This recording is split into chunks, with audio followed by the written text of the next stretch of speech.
Thank you for joining us. My name's Bill Fody, and I'm very proud to be the Director of Athletics at Guilford College. And Guilford is pleased to host Women in Athletics Leadership, a virtual panel discussion.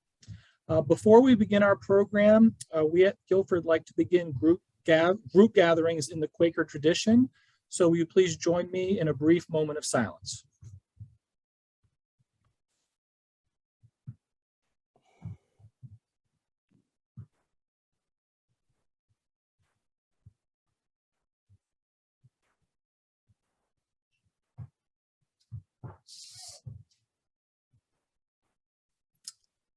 Thank you. So tonight, our discussion will be focusing on two main topics: the promotion of gender equality in athletics and the role of athletics in teaching leadership and teamwork.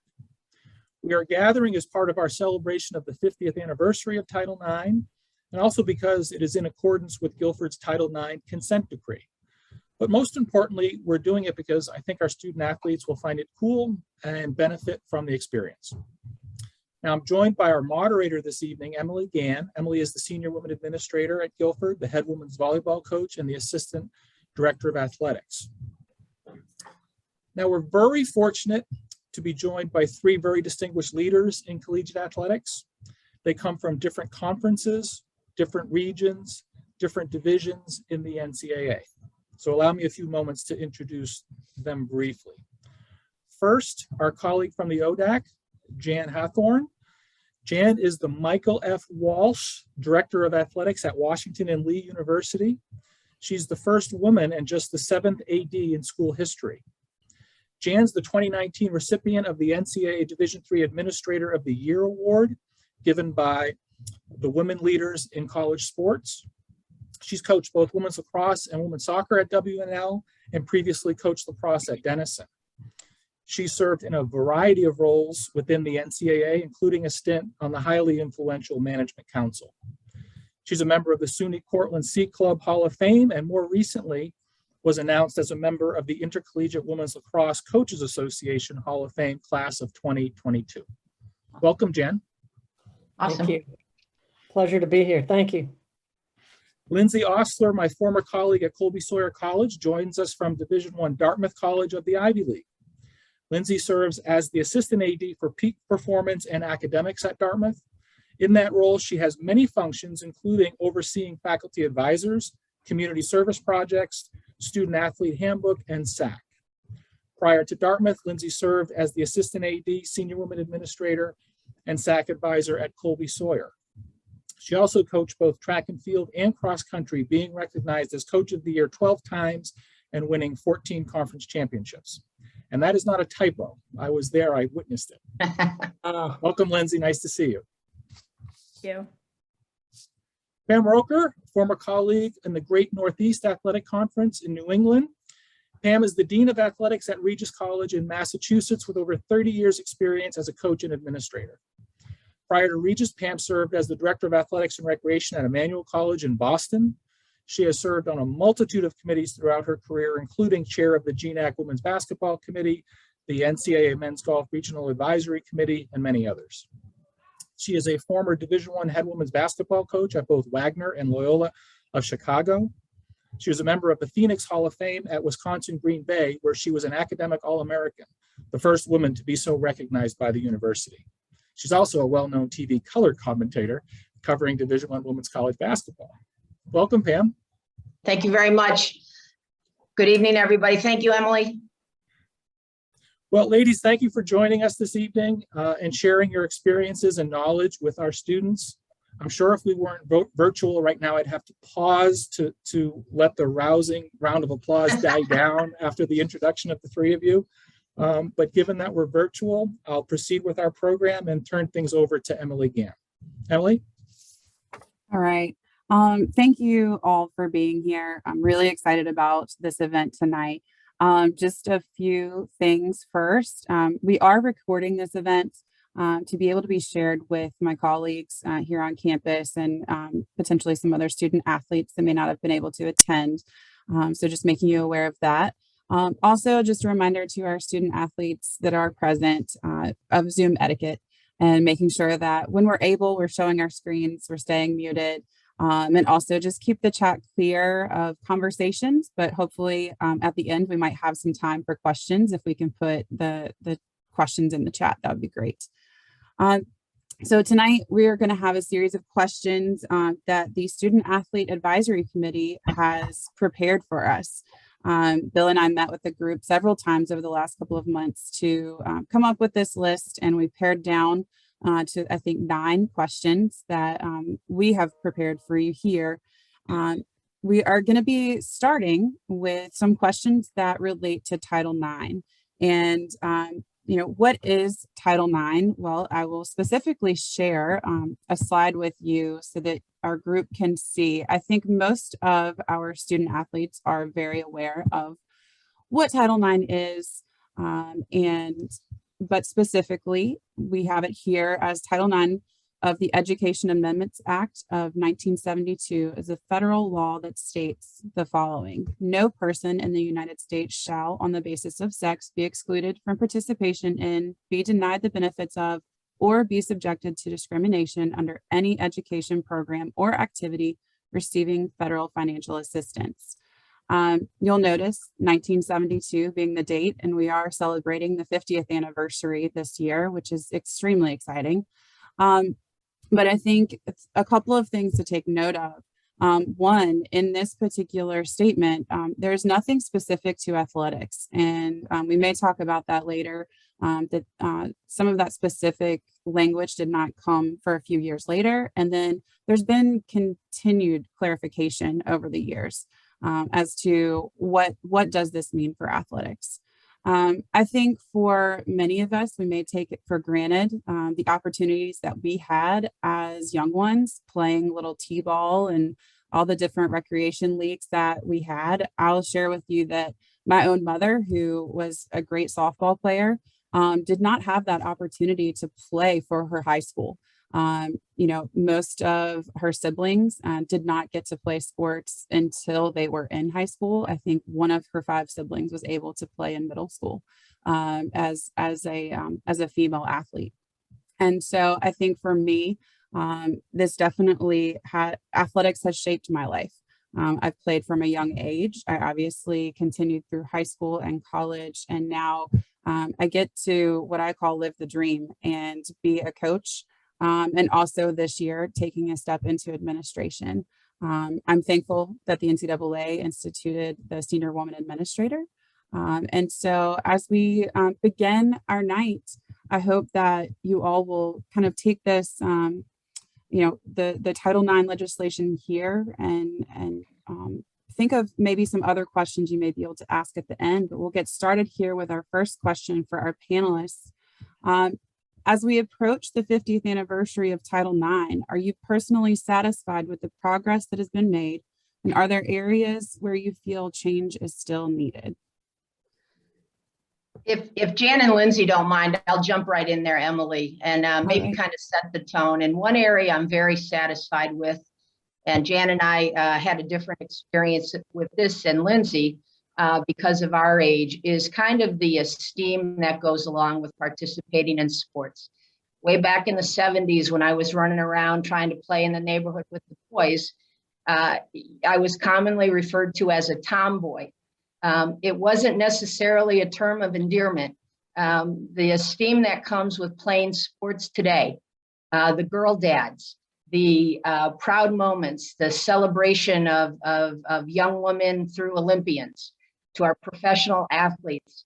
I think that's one area I can definitely point to from personal experience and say, I am very pleased. The work is not done, but I am very pleased with the recognition and how the perception of girls and women in sport has changed, because we've come a long way from the tomboy era. I'm sure, Bill, you remember that.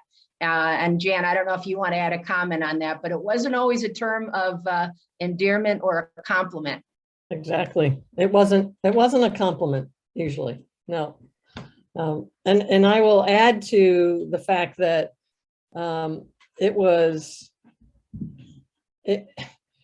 Title IX, as you said earlier, Emily, it wasn't necessarily aimed at athletics, but athletics did get a foothold in 73, 74, more likely than 72.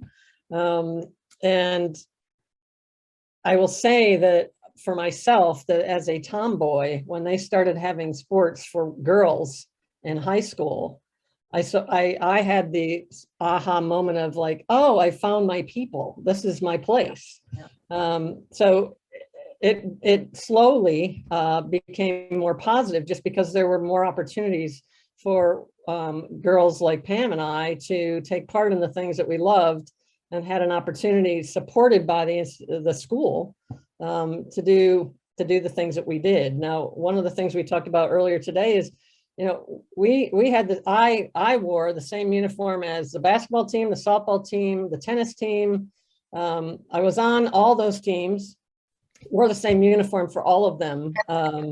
Nothing like today's world, which is why I feel like Title IX has made a lot of progress. And in particular, what we as ADs call the laundry list. You know, the laundry list of support for every sport that it has everything it needs to operate. That is a huge distance we've come from when Pam and I started playing in high school and got to college. But I think we have a long way to go still. Yeah. Go ahead, Lindsay. Yeah, I think Emily, how you started off really, I think certainly resonates with me. I know that I've had tremendous opportunities to participate in sport as a young kid in high school and college that, you know, my mom was not afforded that opportunity, and she had very different kind of chances to play sports than what my dad did when he was growing up. And so I'm very grateful for those things. And then I also think we still have a lot of room for growth and a lot of room for progress. I think we saw a lot of conversations last year, particularly around the NCAA tournament for men's and women's basketball and some of the disparities between what the men's teams were receiving and what the women's teams were receiving. With their, you know, their gear, their swag bags, their weight lifting equipment, those kinds of things. And so I think that brought to the forefront, you know, the conversation, and kind of we've seen changes that have occurred even into this year.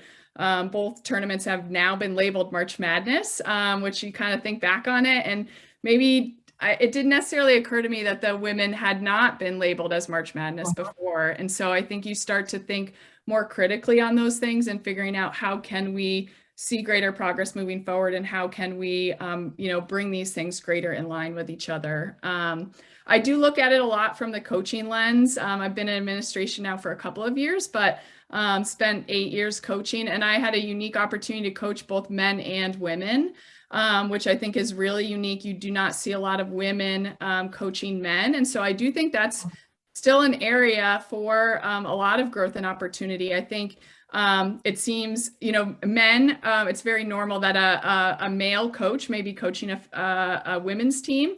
There may also be women coaching women's teams, but pretty rare to see a female coaching a men's team. And so I think continued room for growth there, and continued, you know, room to make sure that women are kind of getting that equitable treatment when it comes to coaching. Mm-hmm. That's really well said. I'd like to piggyback off of that a little bit too, and kind of give the student athletes some perspective in terms of the progress. You know, and Jan and I, of course, had some smiles over this when we were meeting earlier today. But things that could be taken for granted that really shouldn't be are things that are going to seem very normal to the student athletes today. For instance, when we were in school, there was no such thing as like women's athletic gear. You couldn't buy a women's basketball sneaker or sizing and athletic gear for women. I think that's one area that has obviously changed. I think exposure.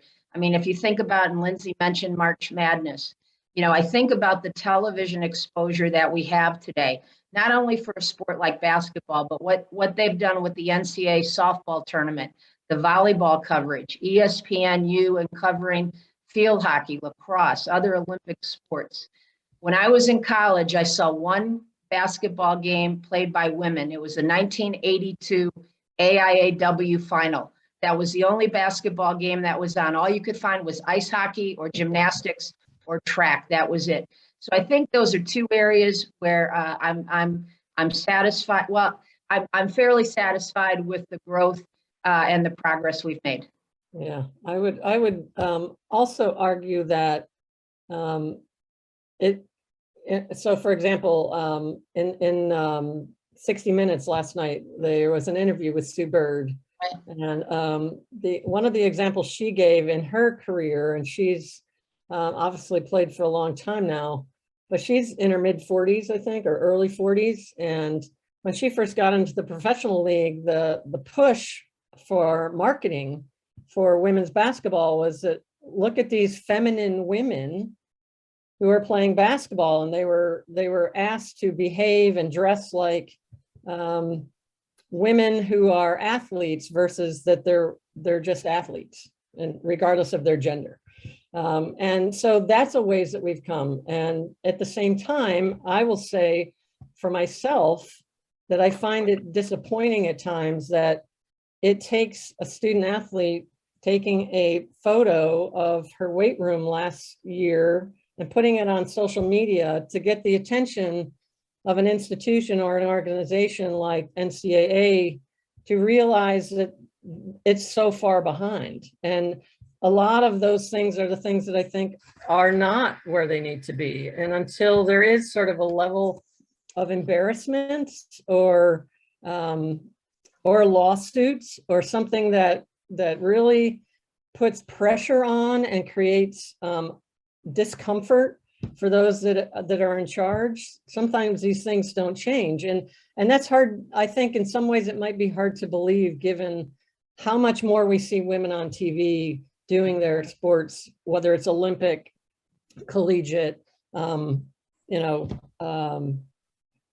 yeah, I just feel like that's the space where there's still so much more that needs to be done so that it's much more automatic and less systemic that men are going to probably get first dibs or first right of refusal on what is seen as prime time, or because, like, for example, Sports Illustrated. I love Sports Illustrated, but it's a man's magazine, right? It's just one of those things where I feel like, really, they've tried to have women's versions in the ESPNW and all that, but they don't make it, because just like in the women's soccer, when they're fighting for equal pay, there were men saying, you know what? Men play a different game. Their game market makes more money, and they had to find data, and there was data to prove that isn't true. But that's the system that we work in that I think Title IX still takes a back seat to. Well, and I think you mentioned it, Jan, before. You talked about a laundry list and ways that we can be pleased about Title IX. And I think to break it down even more, and you mentioned equal access to prime time. So say your school plays a doubleheader game. We did that in our league in basketball quite a bit. And one team plays at 5 and one team plays at 7:30. A very easy example in an equitable atmosphere would be some games the women play first, some games the men play first. You're flip-flopping those times. Other ways, and Jan had referred to this, would be the size of the coaching staff, the access to an athletic trainer, the type of locker rooms a team is in, the type of practice facility you have. I mean, we've all heard horror stories where the women have to practice at 6 in the morning and the men get the prime time at 3 or 4 in the afternoon, or the men get the prime or the game arena gymnasium and the women are in an auxiliary facility. Yeah, I'm hoping those days are over. But those are some easy laundry list things. And also with that would be, what type of travel? Are the women in vans and the men are in a bus? Now, sometimes it's squad size, but it could also be determined by the athletic director. Is it a regional schedule and this other team gets to play a national schedule? Well, sometimes that could be competitive. There's no men's volleyball teams in this region, so we have to send them further than our women's team. But what are the real reasons those decisions are being made? I think one area that needs work, that's certainly not at the Division That's III. to prevent injury, but in order to actually have that transfer of strength to how you actually move, that requires Excuse me, specific cueing, Marty, both visual, verbal, all you that are kind of not stuff. And it usually muted. takes a coach or a I Okay. kind of lost my train of thought there, but I'll Right. step out. I think I made my point in terms of kind of those gender equity things that have moved in a good direction. I remember what I was going to say. It's at the Division I level, and Lindsay, I don't know if you want to jump in, but we're seeing the frantic movement with basketball coaches and the exorbitant salaries. Bill, I don't think when you coach basketball, you made what these guys are making. The new Maryland coach, I think, signed for $23 million today. But I think there's I know there's disparity there between the men's and women's coach that isn't always based on years of experience, et cetera. I think Division III, we do a better job with that. Division I, I think there are different pressures, but that would be one area that I would indicate still needs some work. I think it's really cool that there's 3 women administrators here. And so, you know, one way that it's changed is that the 3 of us are here and Yeah. we're in charge, as they say. And so equity things that we're talking about are things that we pay attention to, because in some ways we were on the other side of it and it wasn't equal. And so we're going to make sure it's equal. And I think it's an important qualifier to say this isn't anti-men. This is just, let's make it equal for everyone, male and female. Great. We're going to move on to our next question, which I think you've touched on a little bit, but I'm not sure if any of you have any other things you would like to share. But how has Title IX impacted you personally? Greatly.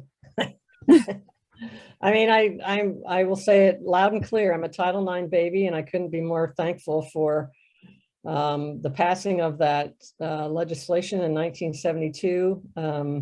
It opened a world of opportunity for me that I didn't even recognize in the moment. I just knew that this is who I am and what I wanted to do. And as I progressed through college and things began to change for women in athletics, opportunities kept opening up. And I really, truly believe I wouldn't be where I am today if it weren't for Title IX. There's no question in my mind. My sister's only a few years older than I am, and she didn't get to do anything but intramurals in high school. So I think it's been a huge benefit. And I also think it's taught me so much more. I've learned so much more about what equity means for everyone, you know, and not just for women in athletics, but for men and women in athletics, and how I can have an influence over that is just a real privilege. That's awesome. That's well said. I'll jump in next. As a Title IX baby myself, I was a freshman in high school in 1976. I was on the JV softball team, Jan, and we wore the hand-me-down boys hockey uniforms to play softball. So I have been greatly impacted, and to have the opportunity to go to Wisconsin Green Bay on a basketball scholarship, I don't know what would have became of me without these opportunities. But one thing that I've learned and have been impacted by, and it's informed my philosophy as administrator, is that leadership can make all the difference in the world. And you said it, this is not about disliking men's sports, hating men. This idea when a male sport is dropped because they say it's because of gender equity, there are always decisions that can be made that can have things work out differently. When I was in college in 1979 to 83, we had great leadership. We had a pep band that traveled with our team. We had a radio station, and this is 40 years ago almost, but it's the decisions that leaders can make that can make the biggest difference. And I think that's one of the things about Title IX that has impacted me the most, because that change and that impact is real. Agreed.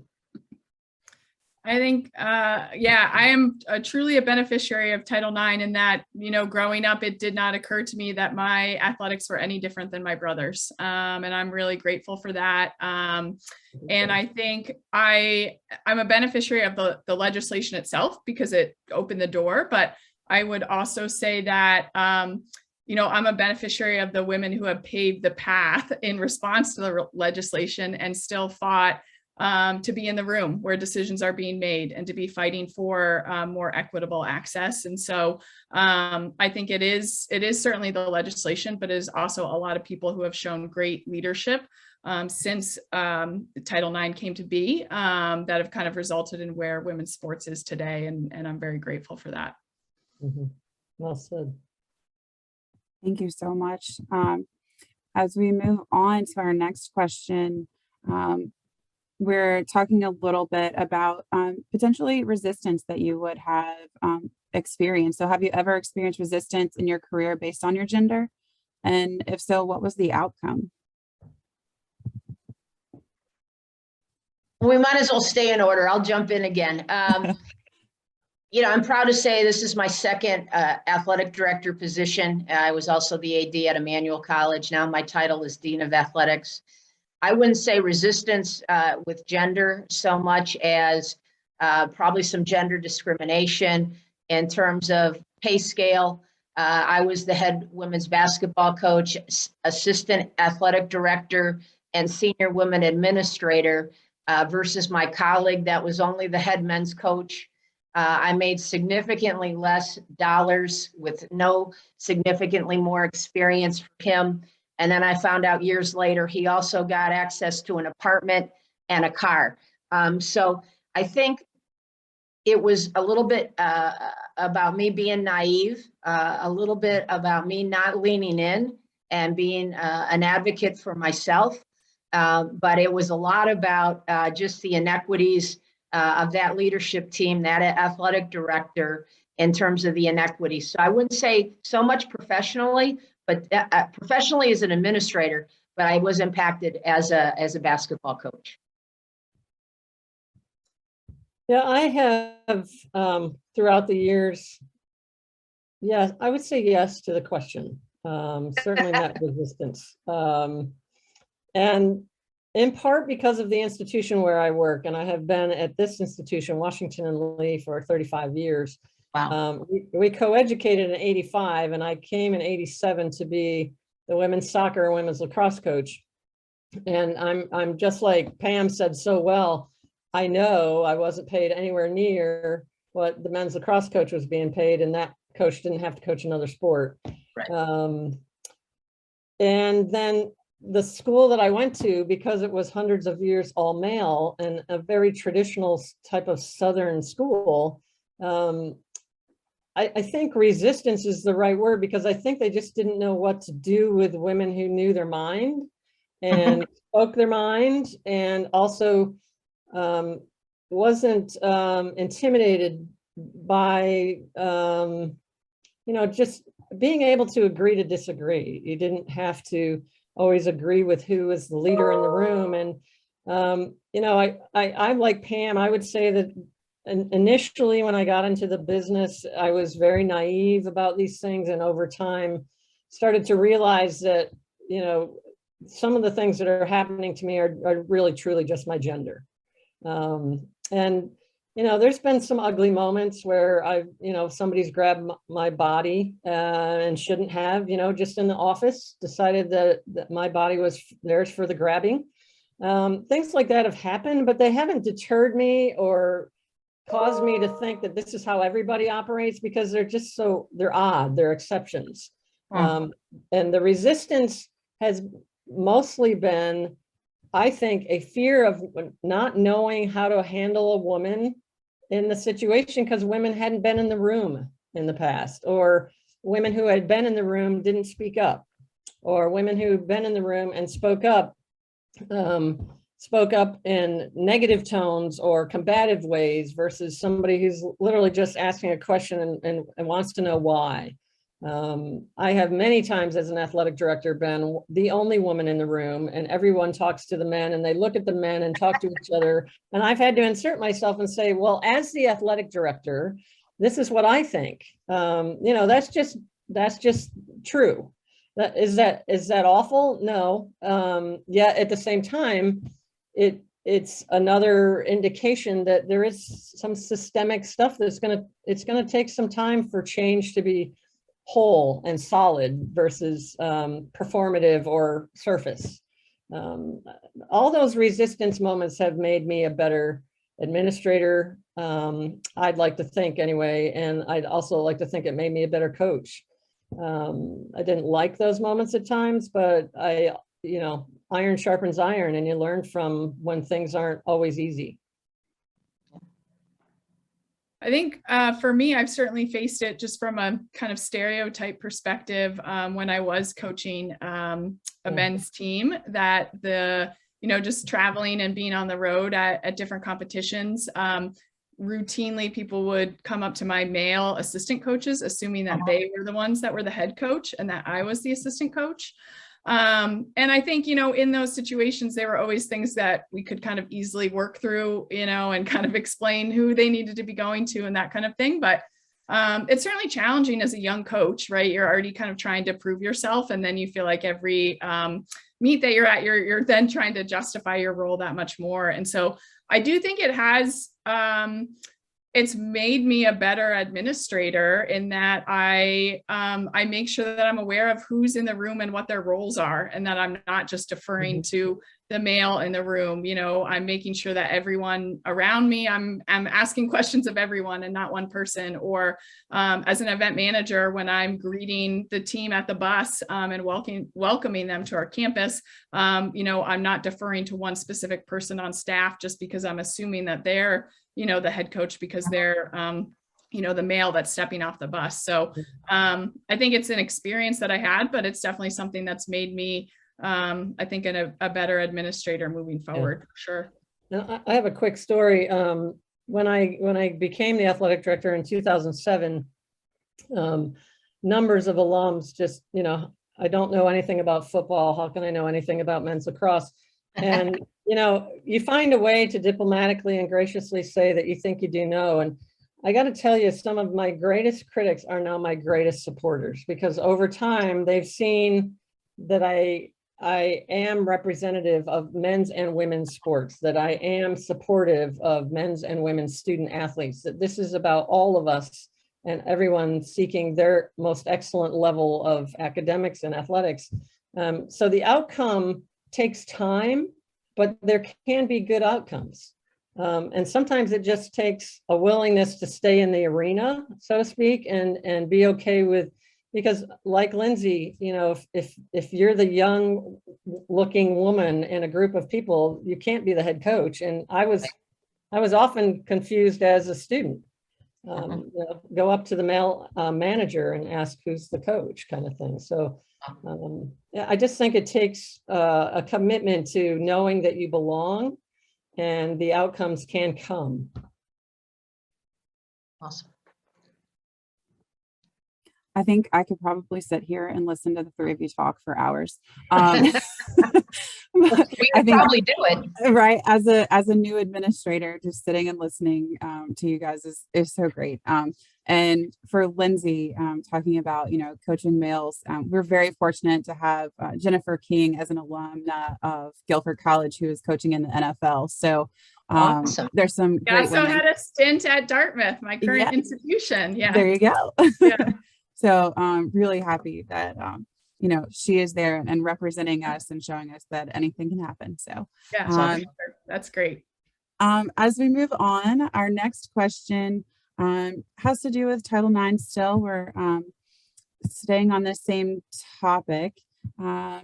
What happens when a Title IX violation has occurred? Anyone want to take a shot at that one? Well, I think the easiest answer is probably to see your Title IX coordinator on campus. I think every campus has their own procedures in place. I think that as a student athlete, certainly as a coach, there may be a different step. They may go to you, Emily, that says something doesn't seem right. And I do want to correct something I said before. It doesn't mean every practice time and every travel mode is exactly the same. There is room for size of the squad. There are some things that are by sport and might designate what field somebody's on. So I didn't mean to leave the group with the idea that everything has to be equal. Locker room size could be different depending on the size of the team. So I just wanted to make that clarification. But I would say the starting point, if there's a Title IX concern as a student athlete, would be to see the Title IX coordinator on campus. You can certainly address it with your coach as well, but that would be something I'm sure is probably even in the student athlete handbook. And yes, from our campus, it's definitely in our student athlete handbook on those procedures, and our Title IX coordinator, we have that posted in our athletic center here and on the website. So, but of course, coaches and administrators within athletics are also great resources of learning. As we move to our next question, what are some ways an athlete can assist in enhancing our Title IX efforts? I think I can start here. I think first off, I can speak for myself here. Maybe Pam and Jan can certainly join in, but the reason I'm doing this is because of student athletes, and I think they bring so much to campus, and they are just such great leaders on campus. And the first thing that I think of is SAC and the leadership that students can bring through SAC. And so I think it's important you may be a representative of SAC for your team, or if you're not, making sure who are your SAC representatives so that you can go to them. SAC is a great body for representing student athlete interests, for being able to share with administrators what the student athlete experience really is. At both of the schools that I've been a part of SAC, we've had some sort of committee or some sort of branch that essentially touches on student athlete welfare. And so that group and that committee is kind of focusing on that. And so I think, SAC can be a great voice. And I think administrators want to turn to SAC and ask SAC for input. And so believing that you do have a voice and that makes a difference. And then I also would say that, supporting change in kind of Title IX efforts can happen in both big ways and small ways. And so also focusing on what are the small ways that you can do that just in your day-to-day. If you and your friends are planning to go to the men's lacrosse game, are you also going to the women's lacrosse game next week, right?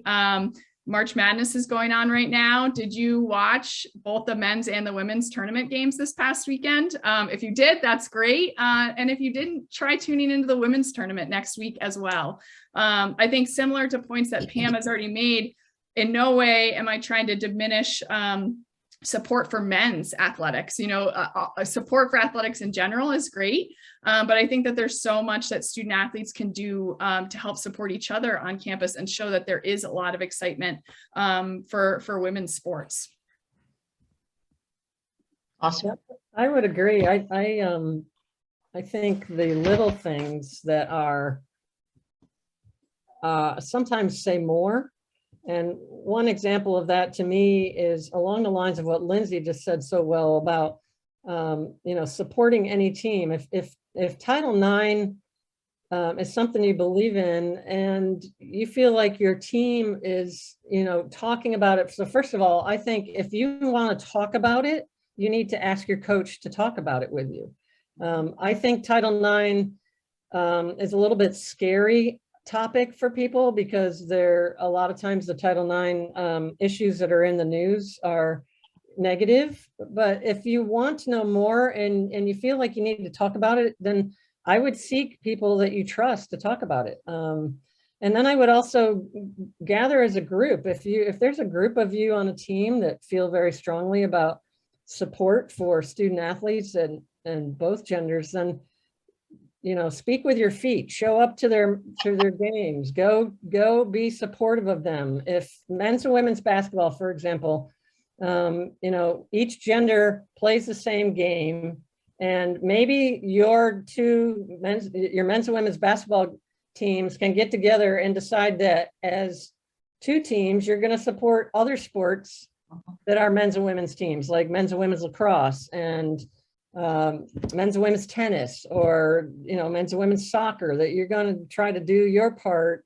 of being supportive and showing up, because I think showing up for women in particular is a really huge gesture.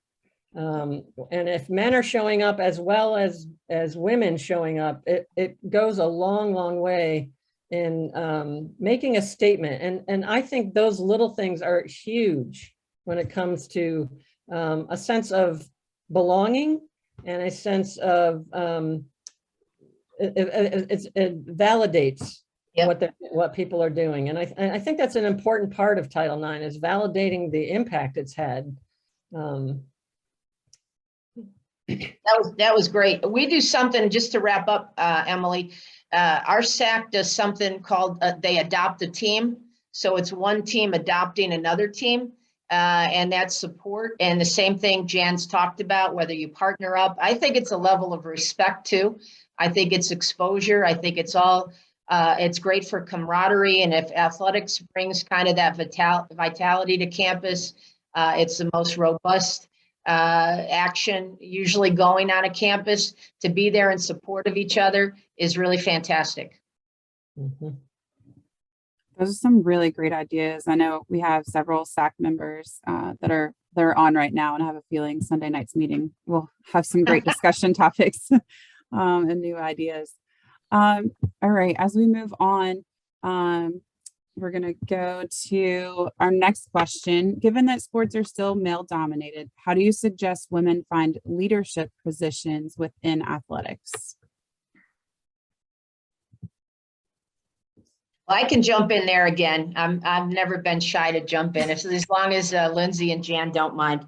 I think one of the things is maybe getting outside your comfort zone. I think it's being willing to take a risk, get a foot in the door, whether it's working in the athletic department now, whether it's doing a work study job. I don't know if you have that at Guilford, work study, but being a part of the athletic department, doing stats at a game, building some kind of a resume, and then taking an entry-level position. There's a saying, and I'm sure Jan's heard it, maybe Lindsay too, about if women look at a job description and there's 15 characteristics or qualities they're looking for, if a woman doesn't have like 14 of them, she won't apply for the job. A man will look at, sorry, Bill, but a man will look at those same 15 characteristics or qualities, and if they see one or two things that might fit, they're like, I could totally do that job. So they're going to apply. But I think it's partly taking a risk. The other thing that is a big part of my own career is networking. People say it's not who you know, it's who knows you. And it's that ability to meet people, look for conferences, whether it's a sport management conference in your area, get out, meet people, send letters or emails of inquiry, really to put yourself out there. That would be my biggest piece of advice with this question. That's really great. I think that, sorry, Lindsay, did I step on you? Go ahead. Go for it. Go for it. Okay. I think this is a relationship business. And as Pam said so well, it's who you know. So even if you as a student athlete at Guilford don't know all the coaches on the staff, maybe you might want to go and introduce yourself to one or two that you feel like you'd like to get to know. Because I can tell you as a former coach, when a student came in and wanted to know more about what I do and who I am, who doesn't want to talk about that, right? So I think it's all those things that Pam said. And I also think it's just getting out of your comfort zone when it comes to building a relationship with a couple of people that are not necessarily in your general circle. Relationships are going to be the core of what gets you going forward. And who you are when you are in a relationship, as far as the questions you ask, the support you show just by going, say you introduce yourself to another coach in the department and then you go to that coach's contest. People notice those things. And I think for myself, I was just interested. And so I went to things because I just wanted to be part of them. And I also just wanted to get to know people because there were some really cool people in athletics who were coaches that I just saw hung the moon. So I try to find a way to introduce myself. Doesn't always turn into a networking situation, but I learned something from those relationships. And I think that speaks to especially in our world today, people are really willing to help a young woman who's looking to get into the business and wants to find ways to do that. And so sometimes it's just a matter of reaching out and saying, hey, how can I do this? Awesome. With anybody you know. I think also, taking part in professional development, kind of when and where possible. When I was a graduate assistant at Ithaca College, one of the athletic administrators there really emphasized what was NACWA at the time, but is now Women Leaders in College Sports. And that's an organization, they work to develop and connect and advance women in athletics. And that organization has been super helpful for me over my time and has given me many opportunities, from kind of a formal mentorship program. One of the years I was at Colby Sawyer, I received a scholarship from them to attend their national convention. They have student membership rates, and they also have, kind of online leadership things. They have a podcast. So there are ways to engage with their organization, even if you're not able to, do a membership at a certain time. I know Pam just put them in the chat. So I think the Women Leaders in College Sports can be a great opportunity, but there are other professional opportunities out there as well too. So I use that as one example. I will say also, as you're trying to grow into leadership within athletics, and as you're getting those first few positions or entry level, I think one of the mottos or statements that Women Leaders in College Sports uses is lift as you rise. And I think that's something that I always remember, is that you don't necessarily need to wait until you get to the top leadership position to kind of help bring others up along with you. So you may start to gain opportunities in leadership and athletics, and make sure that you're helping those out that are right around you as well. Mm-hmm. Great stuff. I want to add one thing, Jan. I didn't know if you were going to jump in there. I want to add one thing too, for a position in leadership. I think you have to tap into your competitive juices, your competitive spirit. When I taught sport management, I would talk about this. It's a sell more sneakers, sell more tickets, win more games type of arena. And I think, sometimes you can have, I remember one of my basketball teams at Wagner College, I talked to him about competitiveness, and I could tell I wasn't getting through. And as we drilled down, I could tell the women on my team felt like that was not necessarily the most positive trait. And I went on to talk to them that being competitive in the classroom, on the basketball court, in my career, had been really advantageous for me. So I think as you're trying to get these leadership positions, and I know Women Leaders in College Sport has been a great advocate for young women moving up the corporate ladder. I do want to say that leadership is not for everybody. The top chair, the top dog, having that title is great. The money is better than the other positions, but there's responsibility that's not for everybody. So I whether it's confronting, whether it's maybe firing people, I just want you to know your own fit, to have a real good sense of, is that top chair the best chair for me, or maybe being second in command might be better. But I think that's a piece of this leadership that's not always talked about. Jan, I don't know if you want to comment on that, but I do think you have to also know your personality and definitely tap into that confidence and that competitive piece. Yeah, I totally agree. And I think you need to decide for yourself what leadership means for you. There's a lot of ways to lead. And it sort of segues into the next question. Is, your personality is part of how you lead. So I will say that coaching is leadership as well. I think a lot of people think if you are going to make it in athletics, you have to at some point become an administrator. And I would argue that's not necessarily the case. And like Pam just said, we need great coaches who are really engaged, coaches who are women. Muffet McGraw, who used to coach at Notre Dame, women's basketball, has been saying it for years. Women should be hiring more women, and we should have more women coaching. And coaching is an administrative position. It's leadership every single day. Yep. And so if coaching is where your world is, then you're not settling for less.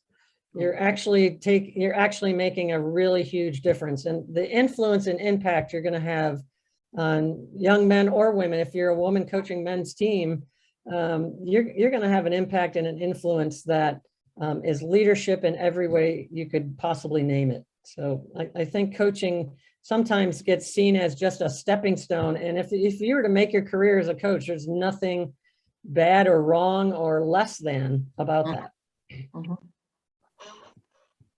Well, yes, that is a great segue into our next question in talking about leadership. What is your individual leadership style, and is it different from your male counterparts? Lindsay, you want to go first on this one? Sure. I mean, I think for me, we've talked a lot about this tonight, but I think for me, my leadership style is a lot about building relationships and trust, and leading with the example of kind of how I want to motivate others to follow. And I think I don't focus a lot on how that is the same or different from my male counterparts. I think I focus a lot more on what it is that I can bring to the table and how do my strengths help the group, and where are areas I can let others shine because they have a different strength than me.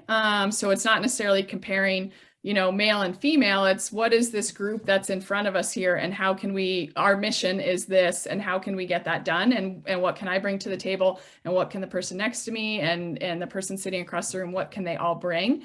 And I think if you are focusing on your own authentic leadership and you lean into that, you're going to have greater success than trying to be a certain type of leader based on your gender. Yeah, absolutely. Really well said. I would say for myself, my leadership style is different than men, because I think there has been for years an age-old idea that the person who's out front and the loudest is the leader. And I operate in a very different world or approach. I mean, I like to lead from beside and behind. I don't need to be out in front. I don't need to be the one getting the praise or the credit. I want, as Lindsay said so well, I want to give others opportunities to use their skills and their strengths. I want to collaborate. I'd like to build ownership in decisions. This is not about me being in charge and I'm going to dictate and it's my way, and it's just never been my personality. And there's a saying out there about a servant leader. I think servant leadership is about that. It's about all of us, and somebody's in charge at some point, but we can all get there together. And sometimes it's just a matter of what are all the things we want to consider, and then I have to make the final decision.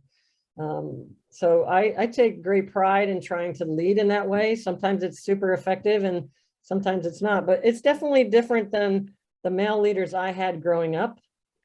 But I also think it's a trait that women bring that makes them really successful as leaders is a ability to collaborate and a want to collaborate, a need to collaborate even. That's awesome. I think I'm different than Jan. I do think that I did learn the power of feedback very early. So I love promoting people on my team, not promoting them by position necessarily, although that has been done, but giving them praise, giving them recognition, giving them credit for a job well done. I would say that if I had to characterize my leadership, I'd say I'm very hands-on. I'm a straight shooter, I guess. I like to take, if there's an issue, I like to go to the source, meaning if I have a problem with Sally or Bob, I'm going to go talk to Sally or Bob. I'm not going to talk to 3 other people about Sally or Bob. I'm going to go directly to the source and try to catch it while it's a small problem before the problem could get a lot bigger. I like to lead by example. When I say hands-on, I think about game management at the Division III level. So a Bill Fody, I'm guessing you do this. If you're in the gym and the bleachers are messy and you've got a game starting in a half hour, you're going to clean up the bleachers. If chairs are not put out, you're going to put the chairs out. You're going to help. You're going to be hands-on. You're going to model the behavior you want to see on your staff. But I think that, I think Lindsay said it, used the word that I think is a key in this. And you could hear just from Lindsay to Jan to myself, 3 different styles. But it's about being authentic in your own personality, in your own comfort zone. And I agree. I don't know if it, I've had a lot of male leaders that I've worked with that are nothing like myself. I've had leaders that I could look at that are sort of my style, but I think it's just being authentic to your own personality. Well said. Very good. I think Pam definitely knows Bill well. He's definitely the one helping This pick is up 3, the you have no scraps. choice. Yeah. You do what needs to be done when you want a good program. Yep. Absolutely. Okay, as we move on, how can someone who's not comfortable with being vocal develop leadership qualities? I know just kind of touched that a little bit with Jan, but any other responses there? Well, I would follow up. Both Lindsay and Pam said eloquently that, you know, you have to model, you got to be who you are, and you got to be there in the moments, and you build relationships. And relationships don't happen by accident, and they're rarely easy, right? And there are people out there that would say to you that leading by example is not really leadership, and I would argue vehemently against it. I think if you're not a vocal person, you can be a leader through your everyday actions. Again, you sort of speak with your feet, you know, you show up, you're consistent, you're supportive. There's so many ways that have nothing to do with being extroverted necessarily, or the loudest, or the first, most willing to speak. I see leadership in some of the quietest members of my coaching staff, because they show up to other people's events. They show up to events on campus that support diversity and the underrepresented. They're people that put their money where their mouth is just by their actions. And I think actions speak sometimes way louder than words when it comes to, and to me, a person who's consistent in those things and their words and their actions match, that's leadership in and of itself. That's just, and that's a bit of, you have to know, as Lindsay said, and Pam reiterated, you have to know who you are, and you have to be true to that. I would say, you know, you don't necessarily have to be a vocal leader, but I would encourage you not to be a follower, right? So how can you lead by example in a positive way? And then the other thing I had mentioned when I talked about giving feedback, there's nothing that's going to endear you more to your teammates than to get some positive, if you give them some positive feedback. So if you're not comfortable as a vocal leader, practice. Start being vocal by just giving compliments. Start being vocal by, you know, saying, good job, great job, you had a good practice today, or great play. Start with that, because that's less threatening. That's an easier way to kind of segue into that vocal role, if that's something you want to do. But if you're not going to be a leader by example, but don't be a follower, especially if your team's going kind of off the vision, off the goals of the program. I think for me, I am definitely someone who identifies as an introvert for sure, and someone who's much more comfortable leading by example. But I think there are qualities that are part of that I would not change. I think I'm, you know, can be a good listener, and I'm supportive of others, and I'm a deep thinker, and I can bring those strengths to any group that I'm working with. But Pam mentioned this earlier, there are also opportunities to get out of your comfort zone a little bit as well. And so I think I am working on gaining more confidence in advocating for myself and getting out of my comfort zone and asking, what do I need to be able to contribute in other ways? And so for me, that looks like figuring out how can I be more prepared for a meeting that's on a, the upcoming calendar. I have a bi-weekly staff meeting that I'm part of, and over my first year, I felt like I was not able to contribute very often. And so I asked for meeting agendas in advance so that I could come prepared to those meetings. And that allows me to speak up more and be more vocal in those meetings. And that's made a big difference for me in my second year in this role. And I think that does not mean that I don't need to get out of my comfort zone and think on my feet sometimes as well too. But I think there are ways to kind of think critically about how can I contribute in some of these areas that are outside my comfort zone, and advocate for yourself a little bit in those to help prepare. There's a really powerful book out there by Susan Cain. It's called Quiet, The Power of Introverts in a World That Can't Stop Talking. It's a great book, and I'll put it in the chat once I stop talking here. But I think Lindsay makes a great point.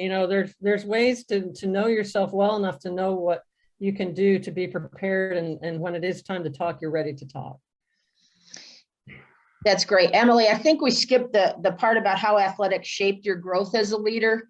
And I think just to maybe close the loop on that, I tell my student athletes all the time. I told a recruit's parent today, and I think, Bill, thank you for saying it's only 30 years in the business. I think I'm at least 35. I'm kind of afraid to add it all up, but I believe all the hype about athletics. I wholeheartedly, and I'm sure Jan and Lindsay and Emily and Bill feel exactly the same way. I believe in every single attribute that one can gain from athletics, whether it's teamwork, confidence, loyalty, coachability. I think the confidence piece, especially for young women, is one of the greatest gifts athletics can give you. That idea that you have to perform, and whatever your sport is, there are pressure-packed moments that you're out there, that you're competing. And I think that one piece, that is a difference maker, and that's going to influence the rest of your careers, whatever path you're going down, whether it's in athletics or not. That idea of having that root, having that foundation as a student athlete, to me, along with all these other things we've talked about, can be a real foundation for success. And I think that confidence piece has shaped my whole career in leadership, and it continues to inform me today. Mm-hmm. Well said. All right. Well, our next question, we had several submitted by our SAC committee that had to do with holding people accountable. And so the last question we have here is there an optimal leadership trait to assist in holding people accountable? I think it starts with developing relationships with people so that you have, trust with them, and that will help provide kind of an opportunity to give and receive feedback. Pam just talked about the power of feedback and how important that can be. And I think if you don't have relationships with people, feedback may not be taken well or in a constructive way. And so as a leader, I think you need to be able to provide opportunities for people to bring forward their concerns, to open your eyes to something that you weren't aware of. And so having that relationship with them that establishes the ability to make that connection. And I think as a leader, you have to be able to not take that personally. You have to be able to look at the issue with the context of, how can this make me better? How can this make us better? And so, building relationships and building a culture around, the ability to give and receive feedback, I think is really important for that accountability piece. Mm-hmm. I think also that you have to know what you're being held accountable for, right? So that ability to communicate a clear vision, and whether that's coming from the coach, the assistant coach, the captains, team members, a clear vision, clear communication about what the expectations are. And am I modeling those behaviors? So when I go to hold somebody accountable, am I putting myself in a vulnerable position? So say somebody's late for practice every day. Jan's late for practice every day. And I want to go to Jan and hold Jan accountable for being late for practice every day. And she's late. She's like, well, Pam, you're late for practice every other day, right? So am I putting myself in a position to hold her accountable? The second thing I would say is, and what I'm seeing is, and maybe I'm remembering things better than they were, but we didn't have cell phones back in the day. We didn't live and survive with text messaging. If you had a problem with somebody, if somebody wasn't doing something that met your team expectations, you confronted them, you talked to them. And Lindsay talked about building relationships. You can do it in a nice way. Sometimes it may be more animated, but to me, to get it out in the open, to try to solve it right away, that seems to be something that's much more effective than throwing it in a group chat and kind of doing those kind of things that are just going to kind of accentuate the problem. That's just my opinion as an old school person, I guess. I can echo a lot of that. I agree. I think with Lindsay's statement about it's based on the relationship, and then Pam's piece of clear communication. You know, most breakdowns in relationships has to do with poor communication. You know, if you're not an effective communicator over a course of time, then there's probably going to be issues, and then therefore it makes it harder to hold people accountable. Clear expectations are number one, I think, and then number two is that you're living out those expectations in your everyday. And then number three is if you've built a relationship with people, then you have the opportunity to sit down with them and point to expectations and point to where they haven't been met or they're falling somewhat short somehow, and asking questions and finding out why, and then, you know, keeping the point in front of you, but it doesn't have to just be a confrontational situation. It can be a conversation where because there are certainly a lot of life experiences that happen in our everyday that could be a reason why somebody's late every day. And so if you have a relationship with someone and you have the opportunity to sit down because you've built that relationship, then you communicate, and you find ways to communicate as clearly as you can about where you believe things are falling short. And I think the other piece is you hold people accountable by pointing to the places where they didn't meet the expectation. And the last thing I'd say is I think there's a lot of false praise in the world anymore. Everybody just says great job or nice try. I think those things are important at times, but I think as a teammate, there are times where it's like, hey, that didn't go the way we thought it was going to. What happened there? You know, hold somebody accountable by just asking the question of, so what happened? Just tell me more about why that didn't go, why that didn't work, what went wrong there, instead of saying, well, nice try, and then moving on. And I think accountability sometimes gets is an easy buzzword, and actually living it out and making it happen, it takes intention. You got to decide you're going to hold people accountable as well as yourself. But just to say it's one thing, but again, you got to live with by where your feet go, and what your words and your actions do are going to be a way to have a conversation with someone about their accountability. Nice.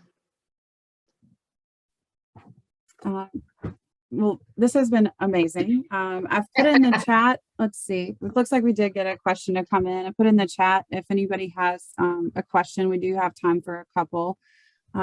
This first question, what was the biggest challenge you had to overcome on your path to being a female leader, and how did you overcome that?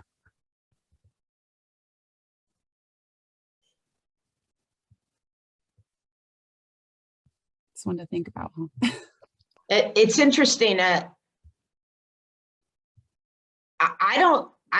honestly don't feel, that I had that many challenges. I mean, I certainly lost jobs. There were many, many basketball jobs that I applied for when I was at Wagner College and wanted to move up to the Atlantic 10 or to a different level conference, where I applied and didn't get the job, and maybe felt misled by the AD at that school. Like, we want a young, hungry, up and coming coach. And I thought, great, that's me. And then they hired a veteran gal that had, like 20 years on me, and it didn't go that way. That was probably my biggest challenge. And I would say in my broadcasting career now, in all honesty, that's the biggest challenge, having been on the air for 20 years, broadcasting games, feeling like you're doing a pretty good job, certainly having a solid career, which is a compliment to my daily job here at Regis College, but not making it, I'm not broadcasting this weekend. I'm not getting that next look in that competitive industry, whether it's ageism or I didn't play at the right school or whatever the reason, or maybe I'm not good enough. I don't know. But I think in my collegiate career, I've been pretty lucky and put myself in position to actually get jobs that I wanted to get. But coaching and broadcasting, definitely there have been challenges. Yeah, I guess the biggest challenge, there's been a lot of challenges. I don't know if there's one that stands out. I think if I were to pick one that is sort of a constant over time, it's just that people, how do I say this? Just the people around you aren't sure that you are a leader. You're like, what do you know? There's just those times you can feel it. And I've felt, over the time that I've been in athletics, I think that the question of, does she know what she's talking about, has probably been the biggest challenge. And overcoming that is just, speaking with a certain amount of confidence that you do know what you're talking about, or pointing to examples of things that you've done, but also just living every day the same way and doing the job over and over. And as I alluded to earlier, so many people have come around to the fact that I actually am a leader and I'm leading this athletic department. And when I took over, they were like, they didn't think I probably knew what I was doing. And I think that's probably the greatest challenge of all for me.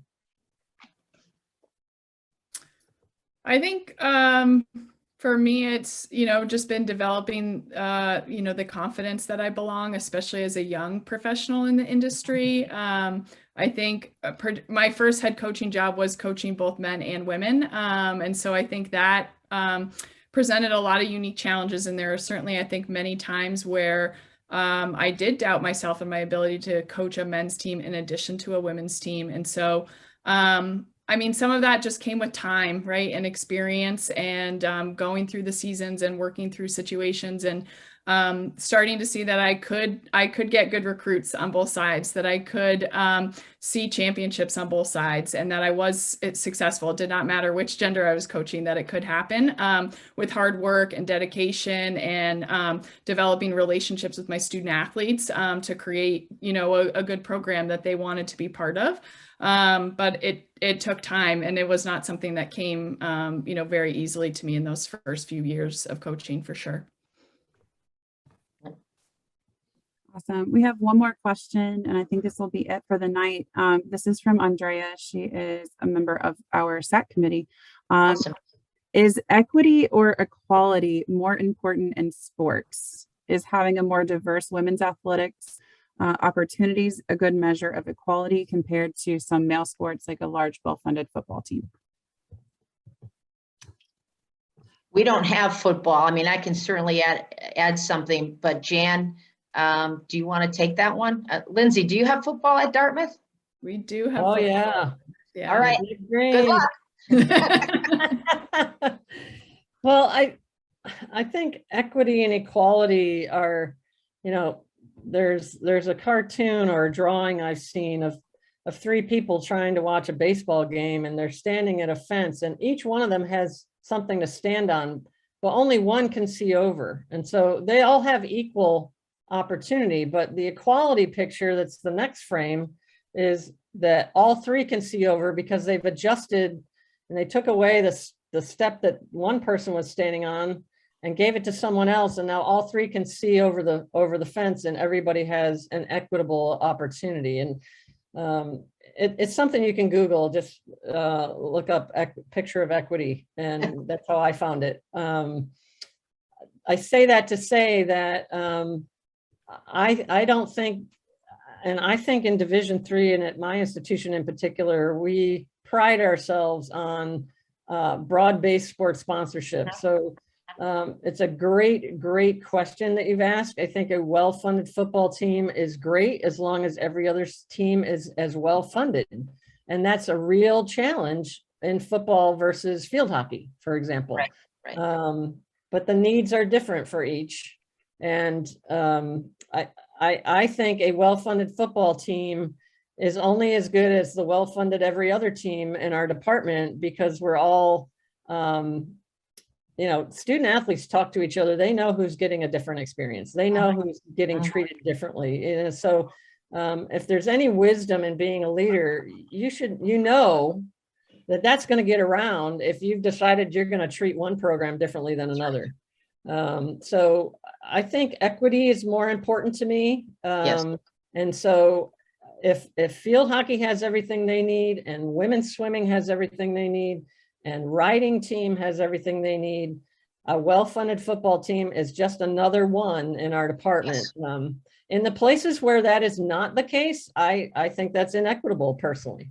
And I have done, and as leaders before me have done, and leaders after me will do, you have to constantly make sure that things are equitable, because they can get out of equity pretty quickly, especially depending on how you allow boosters and parents and others to get involved, and so on and so forth. I mean, we could talk for a long time about this, but it's a challenge if you have a football team, and it's a challenge if you have big men's sports like we have wrestling, football, and men's lacrosse. That's a lot of men's sports that are historically very well funded and very popular on our campus. And our institution has done yeoman's work in making sure that nothing about that experience is any different than the women's swimmer or the women's tennis player. It's awesome. Yeah. I think equity is the key phrase there too. Jan, I don't have football like I mentioned, but I think that was very well said. I mean, in our case, you think about something. We have a little bit under 1,000 undergraduate students, and we have 20 NCAA Division III sports, 10 men and 10 women's. It's a very ambitious program. It was like that before I got here. And the equity idea for us would be, it just costs more to fully outfit a men's lacrosse player than it does a women's lacrosse player or a women's soccer player. The gear is just different. But like Jan said, that idea of equity, does everybody have what they need? And I think that's the big key. I think this idea of proportionality as well. When you think about a big team like football, what's representative of your undergraduate population? For instance, right now, we have about 70% females on our campus as students. I would say females represent about 50% of our athletic opportunities. So it's possible that we would consider adding another female sport in an effort to meet full gender equity. Does that make sense to everybody? So it's based on that proportionality. But I think that's something you have to look at as well.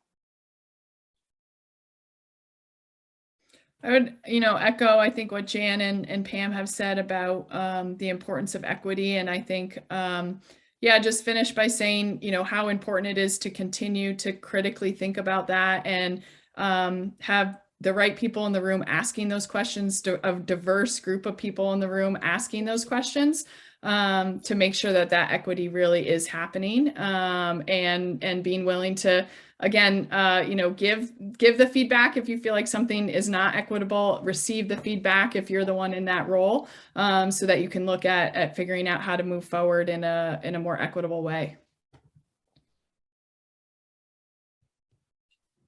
Absolutely. Thank you all so much. It has been an absolutely wonderful forum. I think I'm looking forward to getting the feedback from our students after this. I wish we could have all been together in the same space. But I don't know, Bill, do you have any final comments or questions that you would like to ask before we close out tonight? Just a brief observation for the benefit of our student athletes. I remember interviewing for this job in the weight room, getting a lot of questions about, Title IX and equality and equity opportunities. And I remember saying, partly because from my background working compliance, that a lot of the compliance issues, whether it's with Title IX or with the NCAA, a lot of it's easy.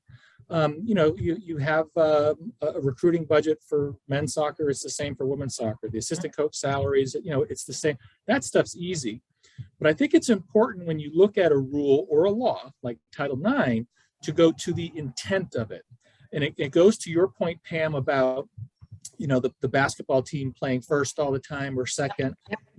That's the true spirit of the law. That's the intent of it. And what does that mean? It means that both genders are having an opportunity to play in front of a bigger crowd. They're having an opportunity to get to the cafeteria when it's open, because you can't when you're in the other time. So I think it's very, very important to not only comply with these things, but to go back to the original intent and comply with the spirit of it. Now, I'm very literal when it comes to compliance issues. And I remember, Lindsay, sitting down with you when you were SWA and going through the job description, saying, like, are we doing this? Are we doing this? Are we doing this? And I don't know if you recall, but I remember finding that we weren't involving you in the budget process to the extent we should. And then, we learned from that and we started doing that. And now from that experience, I have Emily involved with our budget process here that we've recently submitted. So I don't know, do any of the three of our panelists, our guests, do you have any further comments that you'd like to add before I wrap things up? I just would wish all the Guilford athletes the best of luck. If your season's wrapped up and you're a senior, best of luck in your next chapter. And if you're still competing, go for it this spring. Really leave it all on the field and have a great time. Like I say to our students, we're back. We're not back to normal, but we're certainly happy to be playing and moving through this really challenging time. Yeah. I just want to say thank you for the opportunity to be here. And I agree. Good luck to everyone. And I love to see women succeed. And I just wish you all the best in whatever it is you're doing now or next. It's been a pleasure to be with you. Awesome. Yeah, thank you all for being here and for this opportunity. It's been great. So thank you to our speakers. This has been wonderful. Our student athletes, you'll be afforded an opportunity to provide some feedback, just so we can learn some of your thoughts on the evening. But in closing, I would like us to join together in a brief moment of silence.